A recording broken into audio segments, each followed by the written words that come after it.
Ternyata rejim sengaja mengatur ritme agar kita yang ngikutin ini kelelahan begitu. Kalau perlu, ya ulama itu diberikan hak veto. Hak veto ya. Ya, untuk menentukan segala sesuatu. NU harus menjadi organisasi advokasi kembali.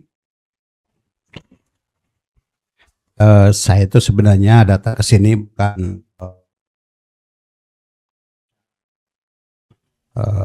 saya tujuan utamanya untuk mendapat pengakuan kalau saya masih NU gitu, Pak.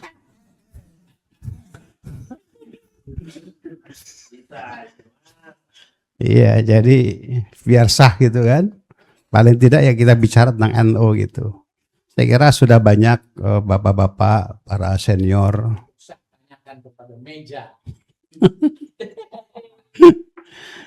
yang memberikan pemikiran, gagasan yang sangat menarik ya. Saya hanya memberikan catatan pinggir saja. Tema yang diangkat oleh teman-teman cukup menarik dan ini akan menjadi tema serial yang itu diperkirakan 7 putaran. Meskipun mutamarnya belum jelas. Jadi nanti kalau misalnya 7 putaran belum selesai, Bang Andi, garis finishnya digeser. Sampai kita kelelahan. Ini bagian dari teori ini. Ternyata rejim sengaja mengatur ritme agar kita yang ngikutin ini kelelahan begitu. Ya. Saya kira ada gagasan bahwa ya kita pernah mendeklar kembali ke Hitoh 1926. Saya kira itu masih cukup relevan kita gaungkan kembali. Ya, karena bagaimanapun juga NU harus kembalikan marwah kepemimpinannya kepada ulama. Ya, karena di pundak ulama itulah supremasi moral itu menurut saya dapat dipertaruhkan. Saya tidak bisa menutup mata bahwa sekarang ini betapa kita dihujat oleh banyak orang. Ya, karena kita sudah meninggalkan hitoh kita. Kita lebih dekat kepada kepentingan politik. Kalau tadi Bang Mas Imam dan juga Kiai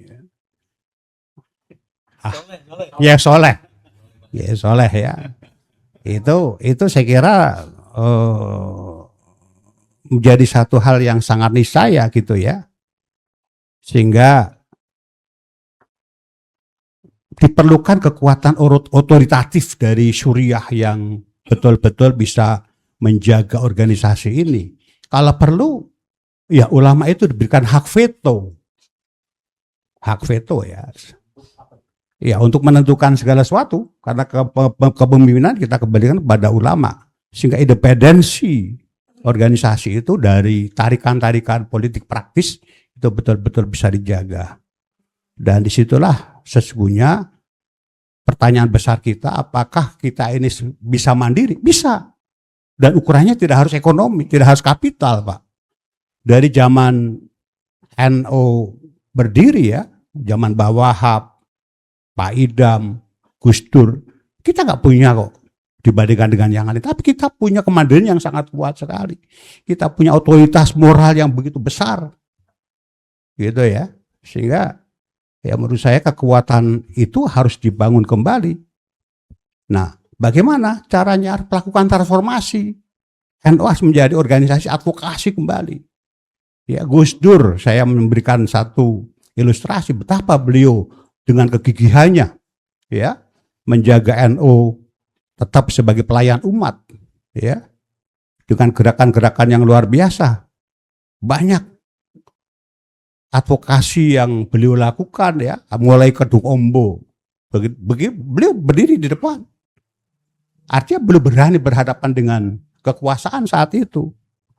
Kemudian bagaimana juga hegemoni negara terhadap masyarakat sipil. Beliau berani menolak melakukan perlawanan ketika Muktamar Cipasung 1994 ya diintervensi oleh pemerintah ya, dan juga saya kira beliau juga ketokohannya tidak bisa diragukan lagi di tingkat global ya. Saya kira dengan dua modal itu, transformasi kepemimpinan kepada supremasi ulama dan kemudian NOS kembali kepada organisasi advokasi yang bahasa beliau membahasakan bahasa rakyat, menyapa rakyat, itu harus lebih dikuatkan gitu. Dengan demikian, ya insya Allah kita bisa berdiri tegak, kita bisa tangan terkepal dan maju ke muka gitu. Kalau ini perlu diakui, saya juga sebagai kader PMI. Karena oleh Bang Adi seringkali nggak diaku. Terima kasih.